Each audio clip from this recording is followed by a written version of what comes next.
Facebook security expert কোর্সের 10ম দিনে আপনাদের সবাইকে স্বাগতম। আর আমাদের আজকের ভিডিওর টপিক হলো পাসওয়ার্ড গ্র্যাবিং। তো পাসওয়ার্ড গ্র্যাবিং কি? পাসওয়ার্ড গ্র্যাবিং হলো সাধারণত বিভিন্ন প্রকার ওয়েবসাইট থাকে যেগুলোতে ভিকটিম মাঝে মধ্যে ঢোকে, অর্থাৎ আপনি যার অ্যাকাউন্টে হ্যাক করতে যাচ্ছেন সে ওই সমস্ত থার্ড পার্টি বিভিন্ন ওয়েবসাইটগুলো ব্যবহার করে থাকে। তো সাধারণ লোকেরা যেটা করে যে ফেসবুক এবং বিভিন্ন অ্যাকাউন্টের পাসওয়ার্ড কিন্তু সেম রাখে, কারণ তারা ভাবে কি যে অনেকগুলো পাসওয়ার্ড যদি আমি ভিন্ন ভিন্ন দিই তাইলে কিন্তু আমি এটা মনে রাখতে পারবো না। তো সেই ক্ষেত্রে তারা করে কি একটা সিমিলার পাসওয়ার্ড বিভিন্ন সোশ্যাল মিডিয়া অ্যাকাউন্টে ব্যবহার করে থাকে। তো এই ক্ষেত্রে সাধারণত হ্যাকাররা করে কি, টার্গেট করে ভিকটিমকে যে সে কোন কোন ওয়েবসাইটে যাচ্ছে, অর্থাৎ বিভিন্ন রকম থার্ড পার্টি এবং নিম্নমানের যে সমস্ত ওয়েবসাইটগুলো রয়েছে সেই টাইপের ওয়েবসাইটে সে যদি যায়, তো এই টাইপের ছোটোখাটো যে সমস্ত ওয়েবসাইট রয়েছে এই ওয়েবসাইটগুলো কিন্তু খুব সহজে হ্যাক করা যায়, কারণ এই টাইপের ওয়েবসাইটগুলোর সিকিউরিটি অত একটা ভালো হয় না। যেমন মনে করেন আমরা এই যে বড় বড় ওয়েবসাইট গুগলের মতো অথবা ফেসবুকের মতো, এর ডেটাবেস তো চাইলে আমরা হ্যাক করতে পারবো না, কারণ এর ডেটাবেস অনেক বড়, আর তাছাড়া এর ডেটাবেসে ঢোকার মতো এরকম অয়নাবিলিটিও নেই। তো এক্ষেত্রে ভিকটিমের যে সমস্ত দুর্বল দুর্বল যে সাইটগুলো রয়েছে সে সাইটগুলোকে ট্রাস্ট করে, হতে পারে সেগুলো কোনো সাধারণ কোনো একটা নিউজ পোর্টাল অথবা কোনো একটা শপিং সাইট, যদিও এরকম শপিং সাইট না হতে পারে, বাট তারপরে বিভিন্ন যে সমস্ত সাইট রয়েছে মনে করেন যেগুলোতে বিভিন্ন নিউজ ফিড টিড থাকে। অ্যাজ এক্সাম্পল আমি ধরি আমাদের বাংলাদেশে যেমন বিভিন্ন ওয়েবসাইট রয়েছে যেগুলো বিভিন্ন আর্টিকেল ছাপানো হয়, আর্টিকেল লেখা হয়, ওইগুলো লগইন করে বিভিন্ন ওয়েবকাট বিভিন্ন ওয়েবসাইট রয়েছে। তো এই টাইপের যে ওয়েবসাইটগুলো রয়েছে অথবা বিভিন্ন ক্ষেত্রে বিভিন্ন শপিং ওয়েবসাইট যেগুলো অত একটাও পপুলার না আর অত একটাও হাইলি ভাবে তৈরি করা না, হাইলি সিকিউরিটি না, তো এই টাইপের ওয়েবসাইটগুলো ডেটাবেসে সাধারণত সে পাসওয়ার্ডগুলো যখন রাখে অথবা ওই ডেটাবেসে সে যখন লগ ইন করে তখন তার ইমেল অ্যাড্রেস এবং পাসওয়ার্ড থাকে। তো আমরা বিভিন্ন রকম হ্যাকিং টেকনিক ব্যবহার করে ওই ওয়েবসাইটগুলোর ডেটাবেসে ঢুকে কিন্তু এগুলো হ্যাক করতে পারি। তো বেসিক্যালি এই ক্ষেত্রে আমরা এসকিউএল ডেটাবেসটাকে ব্যবহার করে থাকি অনেক সময় তাদের ডেটাবেসে ঢোকার জন্য, এবং তাছাড়া আরও বিভিন্ন টেকনিক রয়েছে।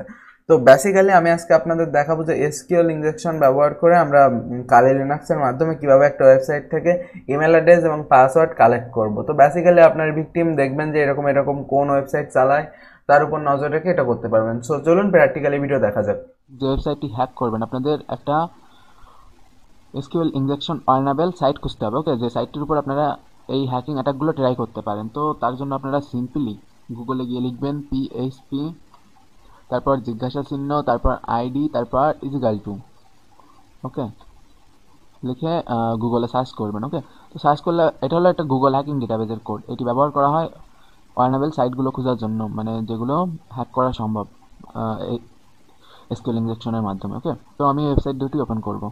তো এটা দেখ, তখন আপনাদের আরেকটা ব্যাপার দেখে, অর্নাবেল সাইটগুলো লিখলে তো আপনারা অনেক অর্নাবেল সাইট পেয়ে যাবেন, তাই না? এখন জন্য যে কোনো নির্দিষ্ট সাইট কীভাবে খুঁজবেন আপনাদের দেখাই। তো এই জায়গায় লিখে সাইট লিখবেন, সাইট লিখে দুটা ফুট করে একে কী বলে কোলন সম্ভবত। ওকে, তো এই লেখার পর আপনারা .in লিখলে ইন্ডিয়ার যত অর্নাবেল সাইটগুলো রয়েছে, অর্থাৎ যে সাইটগুলোতে এরকম .com না .in রয়েছে অথবা .bd রয়েছে, সেই সমস্ত ওয়েবসাইটগুলো খুঁজে বের করতে পারেন। তার ফলে হবে কি আপনারা বিভিন্ন দেশ অথবা বিভিন্ন সম্প্রদায়ের ওয়েবসাইটগুলো হ্যাক করতে পারেন। কিন্তু আমি আপনাদের বলবো না এগুলো হ্যাক করেন, আমি জাস্ট আপনাদের শেখানোর জন্য এগুলো করছি। আর কখনো এগুলো অন্যের ওয়েবসাইটের উপর ট্রাই করবেন না, আর ট্রাই করলেও দুর্বলতাগুলো খুঁজে বের করবেন, তার উপর আর বেশি কিছু করবেন না, অর্থাৎ ইউজার নেম পাসওয়ার্ড অথবা ওয়েবসাইটের নামটাম চেঞ্জ করে ইত্যাদি ইত্যাদি, মানে ছবি টবি পরিবর্তন করে দিবেন না। ওয়েবসাইটে যেমন আছে তেমনই থাক, আপনাদের তো কোনো ক্ষতি হচ্ছে না। তো এই জায়গায় ইরর দেখাচ্ছে, তার মানে ওয়েবসাইটটির কিছু না কিছু হতে পারে। তো তার জন্য আমাদের ট্রাই করতে হবে। তো জাস্ট কপি করলাম। ওকে, কপি করে আমরা এই জায়গায় লিখবো এসকিউএল ম্যাপ, এবং তারপর এই জায়গায় ইউ এর পরে ওয়েবসাইটের নাম লিখব। তো লিখবো মানে পেস্টই করব। তো পেস্ট করলাম, করার পর সব জায়গায় একটা স্পেস খেয়াল করবেন। এসকিউএল ম্যাপের পরে একটা স্পেস, হাইফেন ইউ এর পরে একটা স্পেস, ওয়েবসাইটের পরে একটা স্পেস, তারপর ডবল ড্যাশ অথবা হাইফেন যাই বলেন, তারপর ডিবিএস এটা লিখে ইন্টার প্রেস করবেন। দেখতে হলে একদম উপরে যেতে হবে। ওকে, তো এই ছিল আমাদের কমেন্টটি।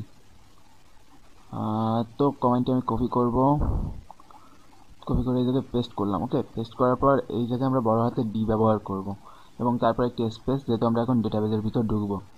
তো আমরা ডেটাবেজের ইনফরমেশন স্কেমা এটার ভিতর ঢুকবো, কারণ এর ভিতর ইনফরমেশন আছে। তো এই জায়গায় পেস্ট করব, পেস্ট করে আমরা এই জায়গায় লিখবো টেবিল। ওকে, তো বারবার কমেন্ট না লিখে আমি টাইম বাঁচানোর জন্য এটি ব্যবহার করব, টেবিলের এটি কপি করব। যেহেতু প্রথমে ডেটাবেজের পরে হয় টেবিলস, তো টেবিলসে আমরা এখন ঢুকবো। তো যাই হোক, ওইটা কাজ চলতে লাগুক। এখন আপনাদের তো এই জায়গায় আরও একটা ফাইল রয়েছে। ওকে, তো আমরা চাইলে একসাথে দুটাও টেস্ট করতে পারি, যেহেতু আমি নতুনবার ঢুকছি ওয়েবসাইটটিতে, তো টেস্ট করা উচিত। ওকে, তো এখন আমি এটাও টেস্ট করব, আর যে টেবিলটা রয়েছে ওটাও টেস্ট করে দেখবো যে ওই টেবিলসটাই কী আছে। মানে টেবিলস মিনস যে ইটা রয়েছে ডেটাবেসের যে ফিল্ডটা, অর্থাৎ যে ফোল্ডারটা রয়েছে, তো ডিবি আছে, এটাও আমি ওপেন করি। ওকে, একসাথে দুটাই ওপেন রাখবো, দেখবো কোনটায় কী আছে। তো জাস্ট আমি কমেন্টটা ফিরে ডির পরে আমার এইটা লিখতে হবে এবার, যেহেতু আমি অন্য ফোল্ডারের ভিতর ঢুকবো।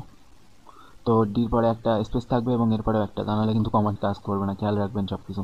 তখন এটাতেও ঢুকতে থাকি। ওকে, এটা এই পাশে আসুক আর হেল্পটা তার নিচে থাকুক, আর এই পাশে আমরা যে ডেটাবেসটা ওপেন করেছি তার ভিতর এই ফাইলগুলো পাইছি। ওকে, তো জাস্ট এক এক করে পড়ে দেখতে পারেন সব কিছু, আমি এক এক করে পড়ে দেখবো না। তো এই জায়গায় ইউজার নামে একটা ফোল্ডার রয়েছে, এর ভিতর কিছু না কিছু থাকতে পারে আমার যা মনে হয়। তবে প্লাগিং এইসবের ভিতর কিছু থাকবে বলে আমার মনে হয় না। আর কারো পারমিশন ছাড়া তাদের ওয়েবসাইটগুলো হ্যাক করা কিন্তু ইলিগাল, আমি বলে রাখি। কিন্তু তারপর আপনাদের দেখানোর জন্য এবং শেখানোর জন্য ইলিগাল কাজ করছি। এবং দ্বিতীয় যে ডেটাবেসটি অর্থাৎ সেইটিতে কী কী আইসে দেখা যাক। ওকে, ল্যাঙ্গুয়েজ, অ্যাডমিন ইউজার, তারপর আরও বিভিন্ন কিছু। তো আমরা বিভিন্ন কিছু না দেখে সোজাসুজি অ্যাডমিন ইউজারটাই যাইব, তাহলে কিছু না কিছু তো পাবো। তো আমাদের এই ডেটাবেসের ভিতর আমরা অ্যাডমিন ইউজার পাইছি। ওকে, তো তার জন্য আমাদের যা করতে হবে, ফার্স্ট কমেন্টই লিখতে হবে। ওকে, এটা কমেন্ট নয়, কমেন্ট আমাদের আসে, পুনরায় লিখি এসকিউএল ম্যাপ -u এবং ছোটো হাতের ইউ, অবশ্যই সবগুলো ছোটো হাতের হবে, ক্যাপ লক অফ করতে হবে। এসকিউএল ম্যাপ, তারপর স্পেস -u এবং তারপর ওয়েবসাইটটির নাম। ওকে, কী ছিল আমাদের ওয়েবসাইটটির নাম সেটা দেখতে হলে ব্রাউজারে ঢুকবো।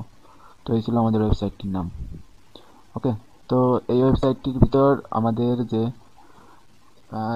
ডেটাবেসটি ছিল, অর্থাৎ ডেটাবেস, তো তার জন্য ডি কমেন্ট লিখে আমাদের এটি ছিল আমাদের ডেটাবেস। ওকে,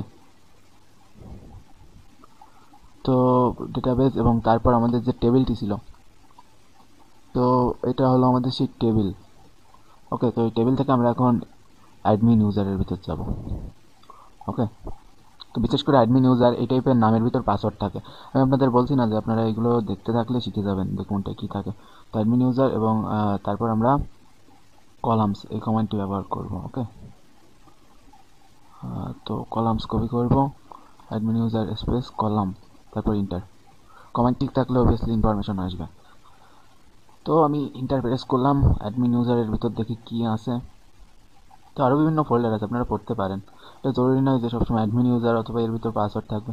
দেখেন মেম্বারের ভিতর বিভিন্ন মেম্বারের ইনফরমেশান থাকতে পারে, লগ ইন হিস্ট্রির ভিতর অনেক ইনফরমেশান থাকতে পারে। তো এই জায়গায় অ্যাডমিনের বিভিন্ন ইনফরমেশান আছে, অ্যাডমিন পাসওয়ার্ড, অ্যাডমিন ইমেল, তো এগুলো এখন ক্র্যাক করব। তো তার জন্য আমাদের যা করতে হবে, নিউ টার্মিনাল পুনরায় ওপেন করতে হবে। ওকে, তো জাস্ট আমরা ছিলাম ডেটাবেজের পর টেবিল, টেবিলের পর কলাম।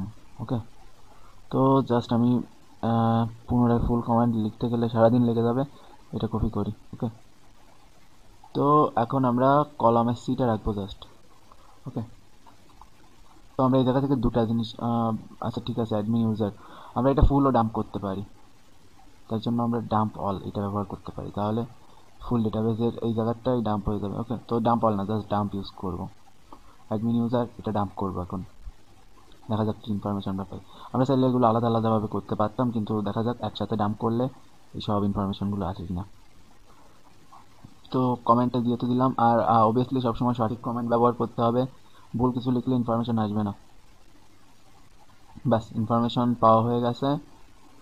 তো আপনাদের এখন ইনফরমেশনগুলো মিলিয়ে নেওয়ার সময়। তো এই যেটা দেখতে পাচ্ছেন এটা হলো অ্যাডমিনের ইমেল। ওকে, আর যেহেতু মিলিয়ে দেখেন, ফার্স্ট লাইনে ইমেল ছিল, তারপর এটা ফার্স্ট নেম ভ্যাক, জ্যাক দুইবার দিয়েছে, কেন দিয়েছে জানি না, তারপর অ্যাডমিন লেভেল অন, তারপর যেটা অ্যাডমিনের। তো বেসিক্যালি এইভাবে আমরা পাসওয়ার্ড এবং ইমেল গ্র্যাবিং করতে পারি, আর এইভাবে আমরা মূলত ভিকটিমের উপর নজর রেখে সে কোন কোন ওয়েবসাইটে ভিজিট করতেছে ওই টাইপের জিনিসগুলো করতে পারি। কথা আমরা কিভাবে এটা থেকে নিরাপদ থাকবো, দেখেন কোনো সময় কোনো আনট্রাস্টেড ওয়েবসাইটে অ্যাকাউন্ট খুলবেন না। আর বেসিক্যালি নিজে কখনো একই রকম পাসওয়ার্ড ব্যবহার করবেন না, বিভিন্ন জায়গায় বিভিন্ন রকম পাসওয়ার্ড ব্যবহার করবেন।